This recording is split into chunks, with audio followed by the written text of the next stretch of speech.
നമുക്കിന്നൊരു വാഴക്കൂമ്പ് തോരൻ്റെ റെസിപ്പി നോക്കാം. ഞാനത് 2 സ്പൂൺ തൈര് കുറച്ച് വെള്ളത്തിൽ മിക്സ് ചെയ്ത് ഒരു പാത്രത്തിൽ വെച്ചിട്ടുണ്ട്. ഏത്തങ്കായുടെ വാഴക്കൂമ്പാണ്.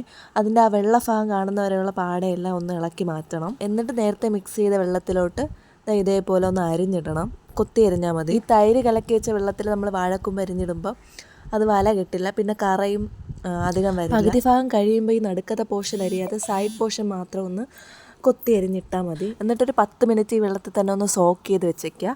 അപ്പോഴത്തേക്ക് നമുക്ക് അരപ്പ് റെഡിയാക്കാം. അതിനുവേണ്ടി ആവശ്യത്തിന് തേങ്ങ എടുക്കുക. തോരന് അരിഞ്ഞത് ആവശ്യത്തിന് തേങ്ങ. എന്നിട്ട് അതിലേക്ക് 4 വെളുത്തുള്ളി ചതച്ചത്, മഞ്ഞൾപ്പൊടി, മുളക് പൊടി, ജീരകം, ഇതെല്ലാം കൂടെ ഒന്ന് കൈ കൊണ്ട് തന്നെ ഒന്ന് മിക്സ് ചെയ്തെടുക്കുക. മിക്സിയിലിട്ടടിക്കേണ്ട, കൈ കൊണ്ടൊന്ന് ജസ്റ്റ് മിക്സ് ചെയ്താൽ മതി. എന്നിട്ട് നേരത്തെ സോക്ക് ചെയ്ത് വെച്ച തോരനരിഞ്ഞ വാഴക്കൂമ്പ് ഒരു വെള്ളത്തിൽ കൂടെ ഒന്ന് കഴുകി പിഴിഞ്ഞെടുക്കുക. ഇനി നമുക്ക് തോരൻ റെഡിയാക്കാം. ഒരു ചീനിച്ചട്ടി അടുപ്പത്തേക്ക് വെച്ചിട്ടുണ്ട്. അതിലേക്ക് 2 ടേബിൾ സ്പൂൺ വെളിച്ചെണ്ണ, കുറച്ച് കടുക്, കുറച്ച് ഉഴുന്നുപരിപ്പ്, കറിവേപ്പില, ഇതെല്ലാം കൂടെ ഇട്ടിട്ട് ഒന്ന് കടുവറുക്കുക.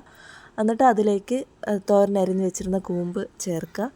എന്നിട്ട് ആവശ്യത്തിന് ഉപ്പും കൂടെ ചേർത്ത് നന്നായിട്ടൊന്ന് മിക്സ് ചെയ്യുക.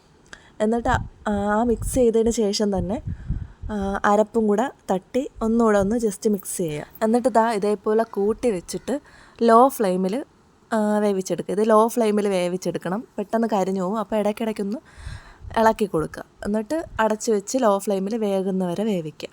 അപ്പോൾ ഇത്രയേ ഉള്ളൂ തോരൻ്റെ റെസിപ്പി. ഭയങ്കര സിമ്പിളും ടേസ്റ്റി ആൻഡ് ഹെൽത്തിയാണ്. അപ്പോൾ ഇതുവരെ ട്രൈ ചെയ്ത് നോക്കിയിട്ടില്ലാത്തവരൊന്ന് ട്രൈ ചെയ്ത് നോക്കുക. എൻ്റെ ചാനൽ ആദ്യമായിട്ട് കാണുകയാണെങ്കിൽ ലൈക്ക് ചെയ്ത്, ഷെയർ ചെയ്ത്, സബ്സ്ക്രൈബ് ചെയ്ത് സപ്പോർട്ട് ചെയ്യുക.